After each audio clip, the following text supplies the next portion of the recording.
Hey everyone, welcome back to the channel. Today in this video we will see interpolation in Angular.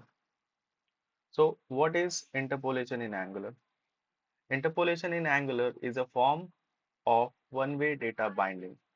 तो data binding क्या होता है पहले ये समझ लेते हैं। डेटा बाइंडिंग एक टेक्निक होता है जिसमें हम लोग एंगुलर ऐप में टाइपस्क्रिप्ट फाइल से एचटीएमएल फाइल में डेटा को बाइंड करते हैं। मतलब डेटा अगर यूज करना चाह रहे हैं किसी वेरिएबल के वैल्यू को अपने टाइपस्क्रिप्ट फाइल से एचटीएमएल फाइल में, तो ये जो प्रोसेस होता है इसको डेटा बाइंडिंग बोलते हैं।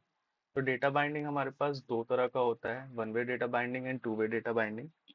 वन वे डेटा बाइंडिंग में क्या होता है, हम टाइपस्क्रिप्ट फाइल से अपने एचटीएमएल फाइल में डेटा ले जाते हैं या एचटीएमएल फाइल से अपने टाइपस्क्रिप्ट फाइल में डेटा लेकर आते हैं। तो जैसे हमारे जब भी हम ऐप क्रिएट करते हैं तो हमारे पास एक कंपोनेंट होता है, ऐप कंपोनेंट। यहाँ पर एक एचटीएमएल फाइल होता है और एक टाइपस्क्रिप्ट फाइल होता है। तो इन दोनों के कम्युनिकेशन को ही डेटा बाइंडिंग बोलते हैं। वन वे में हमारे पास HTML से टाइपस्क्रिप्ट में डेटा आ सकता है या टाइपस्क्रिप्ट से HTML में जा सकता है। और टू वे में क्या होता है कि डेटा दोनों डायरेक्शन में फ्लो कर सकता है। अगर HTML में चेंज हुआ तो टाइपस्क्रिप्ट में चेंज हो जाएगा, और टाइपस्क्रिप्ट में चेंज हुआ तो HTML में रिफ्लेक्ट हो जाएगा।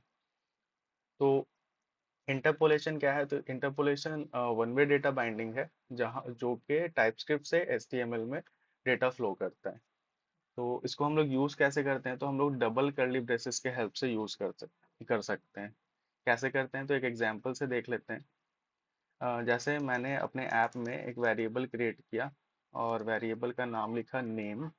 नेम में डाल दिया अपना नाम और रेहान। और इसको हम लोग यूज करना चाह रहे हैं HTML में, तो हम लोग डबल कर्ली ब्रेसेस यूज करेंगे और वेरिएबल का नाम यूज करेंगे। और ये जो भी नेम में वैल्यू होगा वो यूआई में रिफ्लेक्ट हो जाएगा, हेलो वर्ल्ड रेहान, यहाँ पर जो भी मैसेज आया। तो ये जो सिंटैक्स होता है, ये तरीका होता है इंटरपोलेशन को यूज करने का एंगुलर में। हम लोग इंटरपोलेशन अभी क्यों पढ़ रहे हैं? क्योंकि ये हमारे नेक्स्ट वीडियोस में, हमारे ऐप डेवलपमेंट में ये बहुत जगह यूज होने वाला है। इस वजह से हम लोग इसको पहले देख रहे हैं किसी अदर टॉपिक से। ठीक है।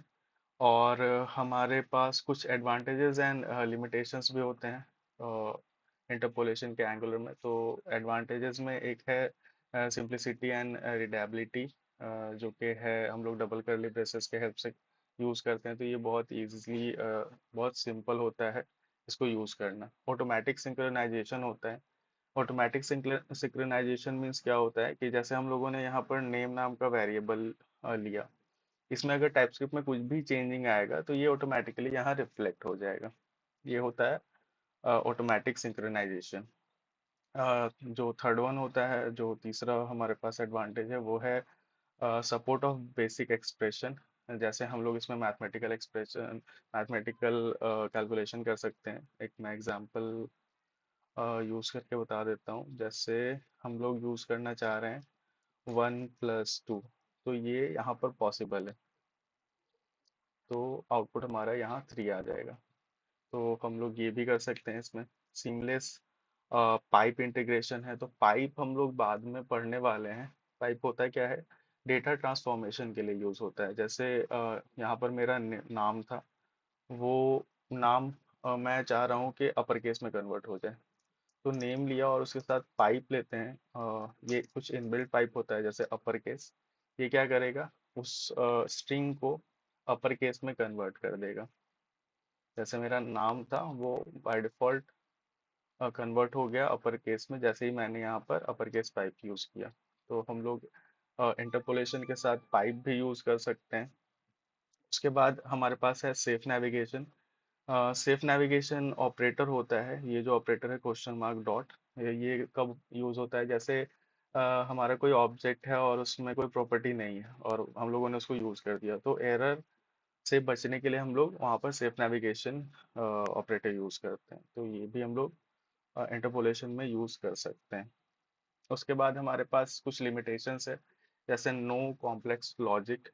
तो हम लोग इसमें कॉम्प्लेक्स लॉजिक नहीं यूज कर सकते हैं। जैसे कि इफ एल्स यूज नहीं किया जा सकता है, स्विच स्टेटमेंट यूज नहीं कर सकते हैं, switch case, for loop while loop नहीं कर सकते हैं। या अगर हम लोग चाह रहे हैं कि कोई वेरिएबल डिक्लेयर कर ले इंटरपोलेशन के अंदर, वो पॉसिबल नहीं है लेट या कॉन्स्ट के हेल्प से। पर हम लोग टर्नरी ऑपरेटर यूज कर सकते हैं। टर्नरी ऑपरेटर कैसे यूज करते हैं वो मैं दिखा देता हूँ। जैसे मेरे पास कोई वैल्यू है, जैसे यहाँ ले लेते हैं ट्रू। तो टर्नरी ऑपरेटर ट्रू का क्या करेगा, रेहान करेगा। अगर फॉल्स होगा तो कुछ और वैल्यू लिया, जैसे गेस्ट। तो ट्रू है तो बाय डिफॉल्ट रेहान आएगा। अगर ये फॉल्स हो जाएगा तो अदर वैल्यू आएगा। तो हम लोग ये यूज कर सकते हैं, पर इफ एल्स यूज नहीं कर सकते। यहाँ पर टर्नरी ऑपरेटर यूज किया जा सकता है। तो ये एक लिमिटेशन है। उसके बाद फिर क्या है, परफॉर्मेंस रिस्क है।